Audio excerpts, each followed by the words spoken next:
So we created between United States and Europe bonds, ties, bridges who cannot be broken, and bridges should be again activated for the issue of freedom and democracies in the world. We are acting together, but now we are remembering here in this most honorable place in the United States, dear Mario, the 35th year ago when Lithuania led the revolution against the Soviet Union, #1 country, declared earliest 11th of March Declaration of Independence.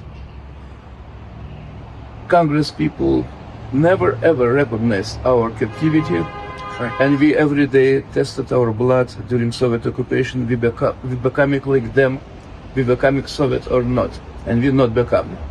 So we have won in the Baltic and in Middle Europe, and now we have time of revenge against us from Moscow side.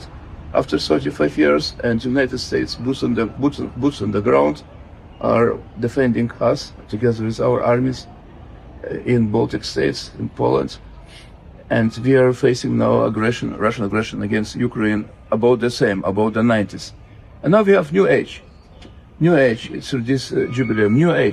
New age is about liberation of Latin America, of the backyard, from those artifacts of Soviet museum, like Cuba, Venezuela. Yeah.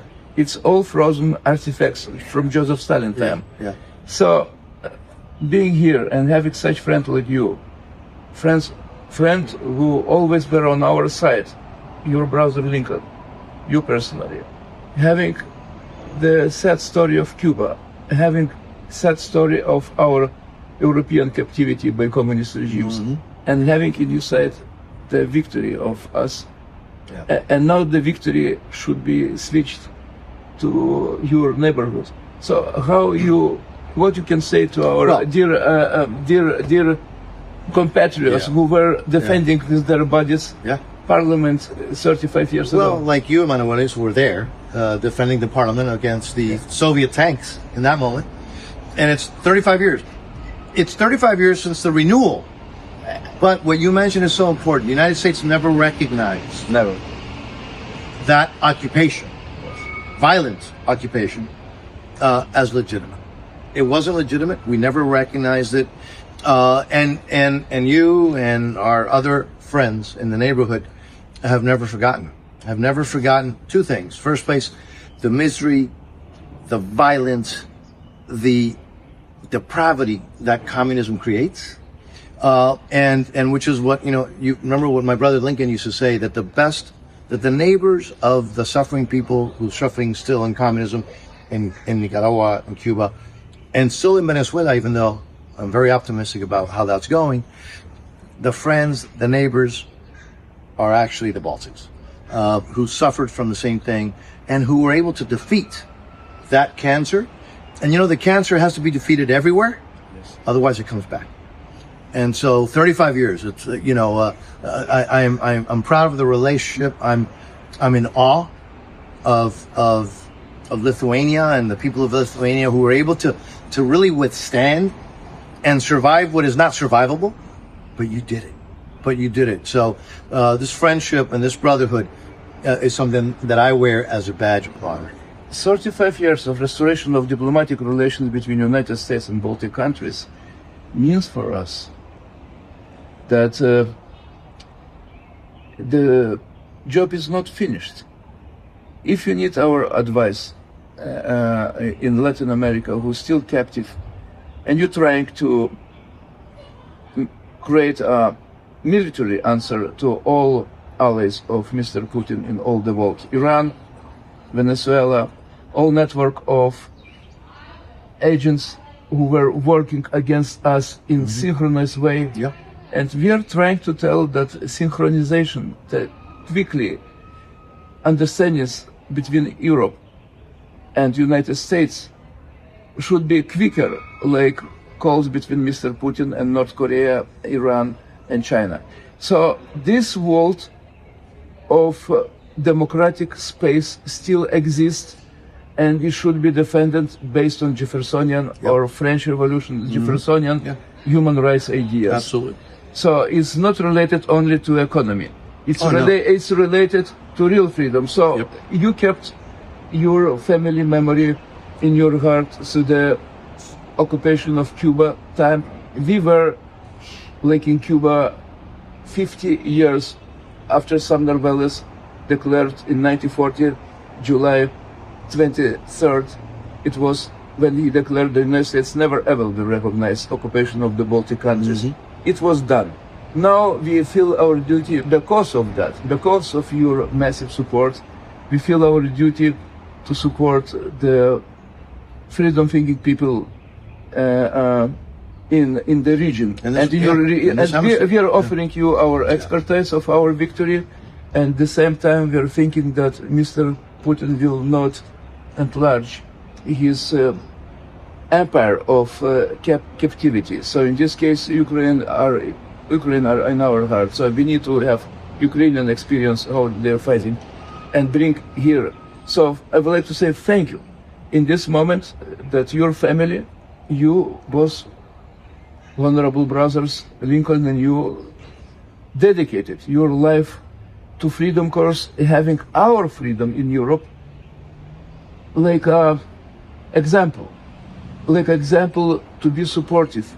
And now is the time when we are coming to you, offering you to be together in liberation of all still frozen area of captivity kept by Moscow and by China. Yeah. Well, my friend, my brother, thank you. We are on the eve of 250 years of July the 3rd, July the 4th. Constitution of the United States was created, Jeffersonian values was created 250 years ago. America started the way to the human rights, to all liberties, and then now we're coming to 35th year of restored relations, and we never ever, few blocks from here, never recognize Soviet rule above our embassy on the 16th Street. And you were first to break down the Soviet wall coming to Lithuania with your first visit 35 years ago. How are dear your whole life experience for us in the Baltic? And now we have the challenge. Some crazy guys like Mr. Putin still have an idea to restore the Soviet space, and Ukrainians saying to them no, and we are saying to them no. But your contribution is huge, and you're rooted in our area through your mom's side, through your mother's side. So what you can say for us on these huge occasions of two events, 250 years of United States establishment, and after that our European Baltic relations being free, being based on Jeffersonian values? I will just tell you that I have now served in Congress for more than 4 decades. And the most exciting event that I have been part of was to witness the freedom, the restoration of freedom in the Baltics, and particularly in Lithuania. As you mentioned, my mother was born there. So I have a special feeling for the people of Lithuania. And I was inspired by their courage. The hands across the Baltics, yes, and the people who stood up to Gorbachev's tanks. Yes, some of them lost their lives in the process. That kind of courage and heroism is rare in this world, but I got to witness it in my mother's homeland, in Lithuania. And it meant that freedom was restored. Same freedom that we have in the United States that you've talked about came to the Baltics, came to Lithuania and Estonia. I reflect on that with a personal feeling of emotion, because it meant so much to me to just witness that kind of courage. We can never, ever take it for granted, though. We have to be prepared to fight to restore it, fight to keep it strong, and fight against the enemies who might assault it. Mr. Putin has proven in Ukraine as he has in so many other places, that he is a ruthless war criminal, and he would take control of territory if he could. With the NATO alliance, European Union, our friendship, we will not let that happen. We will fight together for free Lithuania for generations to come forever.